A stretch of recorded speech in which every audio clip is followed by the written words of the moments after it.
B. Marcus Blackwell tenait son verre de cristal suspendu à quelques centimètres de ses lèvres, immobile, comme si le temps lui-même avait décidé de retenir son souffle avec lui. Autour de lui, les murmures feutrés du restaurant le plus exclusif de l'Upper East Side continuaient, mais ils ne l'atteignaient plus. Les voix, les rires, les négociations à plusieurs millions de dollars s'étaient dissous dans un bourdonnement lointain. Car dans un coin discret, près de la station où s'empilaient les assiettes sales, il venait de voir l'impossible. Rosa. Pendant une fraction de seconde, il crut à une illusion provoquée par la fatigue ou le stress, mais non, c'était bien elle. Le même visage doux, autrefois lumineux, aujourd'hui marqué par la fatigue et l'usure. La femme qu'il avait autrefois appelée Mijo, qui avait pris soin de lui quand il n'était encore personne, se tenait là, vêtue d'un uniforme usé, taché, presque méconnaissable. Mais ce n'était pas seulement sa présence qui lui serra la poitrine, c'était ce qu'elle faisait. Avec des gestes rapides, presque furtifs, elle récupérait les restes de nourriture abandonnés dans les assiettes des clients. Du saumon à moitié mangé, du pain encore intact, des fragments de plats coûteux disparaissaient dans des sacs plastiques dissimulés dans un seau de nettoyage. Lorsqu'un serveur la bouscula volontairement en la traitant comme si elle n'était rien, Rosa baissa la tête, murmura une excuse et continua. Cette soumission silencieuse brisa quelque chose au fond de Marcus. 5 ans plus tôt, elle était une présence chaleureuse dans sa vie, presque une mère de substitution. Et pourtant, il l'avait laissée disparaître, chassée sans un mot par la femme qu'il avait choisi d'épouser. Une vague de culpabilité, longtemps enfouie sous le luxe et le pouvoir, remonta violemment à la surface. Sans réfléchir, Marcus posa son verre, ignorant les regards surpris autour de lui, et prit une décision qui allait bouleverser tout ce qu'il croyait savoir. Il devait comprendre. Il devait savoir ce qui était arrivé à Rosa, et surtout, pourquoi une femme qui lui avait autrefois donné tant d'amour en était réduite à survivre dans l'ombre des autres. Marcus coupa le moteur et resta quelques secondes dans l'obscurité, les mains crispées sur le volant, comme s'il espérait que tout cela ne soit qu'un mauvais rêve. Mais la réalité était là, froide, brutale, irréversible. Devant lui, Rosa avançait lentement dans la nuit, ses sacs lourds traînant presque sur le sol. Il la suivit à distance, laissant derrière lui les lumières éclatantes de Manhattan pour s'enfoncer dans un quartier oublié où les bâtiments semblaient s'effondrer sous le poids du temps et de l'indifférence. Chaque pas qu'il faisait le rapprochait d'une vérité qu'il n'était pas prêt à affronter. Lorsqu'elle s'arrêta enfin devant une petite maison délabrée, Marcus se dissimula dans l'ombre, le cœur battant si fort qu'il en avait mal. La porte grinça en s'ouvrant, laissant filtrer une lumière jaune et fragile. Et puis, il entendit sa voix, douce, brisée, mais remplie d'un amour immense. « Je suis rentré, mon trésor. » Des petits pas précipités résonnèrent à l'intérieur, et soudain, un enfant apparut.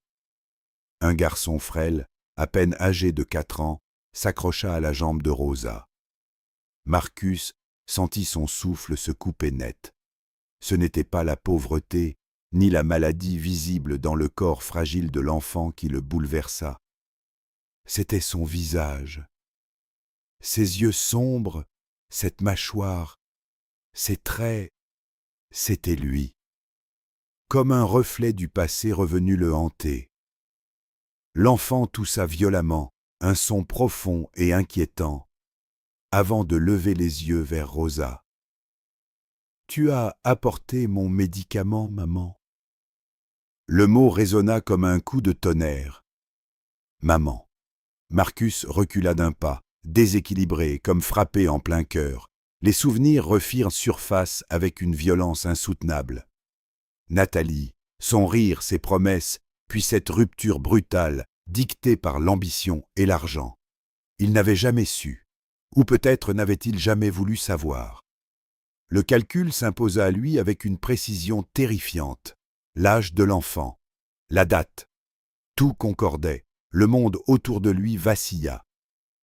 Lorsque la porte se referma, le laissant seul dans l'obscurité, Marcus s'effondra presque, une main plaquée contre sa bouche pour étouffer le cri qui montait en lui.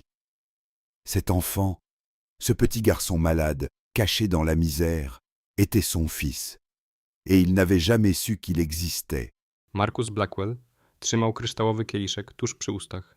Nieruchomo, jakby czas nagle się zatrzymał. Wokół niego rozbrzmiewały ciche rozmowy elity Manhattanu. Negocjacje warte miliony, śmiechy ludzi, którzy nigdy nie musieli walczyć o przetrwanie. Ale dla niego wszystko to zniknęło. Jego wzrok był wbity w jeden punkt. W kąt sali, przy stanowisku, gdzie kelnerzy odkładali brudne talerze. Tam ją zobaczył. Rosę. Przez chwilę pomyślał, że to złudzenie, że jego zmęczony umysł płata mu figle. Ale nie. To była ona.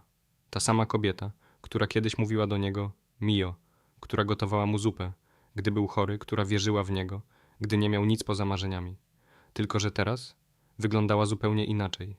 Jej uniform był wyblakły i zniszczony, dłonie ukryte w popękanych rękawicach, włosy związane w niedbały, zmęczony kok. A potem zobaczył coś, co ścisnęło mu serce. Rosa zbierała resztki jedzenia z talerzy. Robiła to szybko, ostrożnie, jak ktoś, kto boi się, że zostanie przyłapany. Kawałki łososia, chleb, niedokończone dania znikały w plastikowych torbach ukrytych w wiadrze. Gdy jeden z kelnerów celowo ją potrącił i nazwał śmieciem, Rosa tylko spuściła głowę i przeprosiła cicho. Bez sprzeciwu. Bez godności.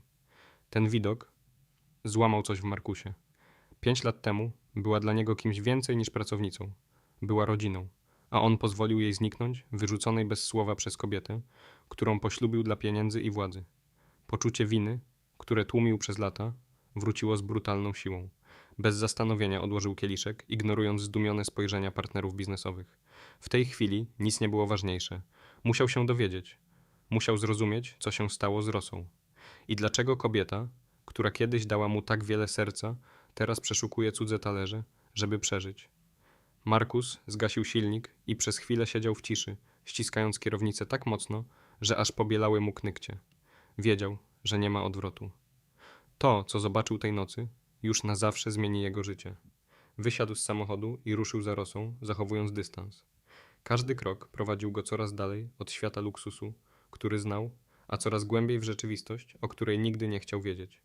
Ulice stawały się coraz ciemniejsze, budynki coraz bardziej zniszczone, a powietrze ciężkie i wilgotne.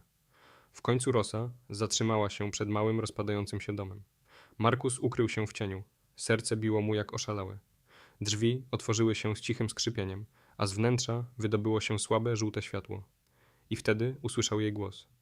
Ciepły, pełen miłości. Zupełnie inny niż ten, który słyszał w restauracji. Jestem już, skarbie. W następnej chwili rozległ się dźwięk małych, biegnących stóp. Marcus zamarł. W drzwiach pojawił się chłopiec. Mały, wychudzony, w za dużej koszulce, z twarzą, która sprawiła, że Marcus przestał oddychać. To było jak patrzenie w lustro sprzed lat. Te same oczy, te same rysy, ta sama twarz. Chłopiec nagle zaczął kaszleć, głęboko i ciężko, jakby każdy oddech był walką. Spojrzał na Rosę i zapytał słabym głosem. Przyniosłaś moje lekarstwo, mamo? To słowo uderzyło Marcusa jak cios. Mamo. Cofnął się, tracąc równowagę. W jego głowie eksplodowały wspomnienia. Natalie. Jej uśmiech, jej oczy, ich nagłe rozstanie. I nagle wszystko zaczęło się układać. Wiek dziecka. Czas. Wszystko pasowało. Gdy drzwi się zamknęły, Marcus został sam w ciemności, z prawdą, której nie mógł już zignorować. Ten chłopiec był jego synem, a on nawet nie wiedział, że istnieje.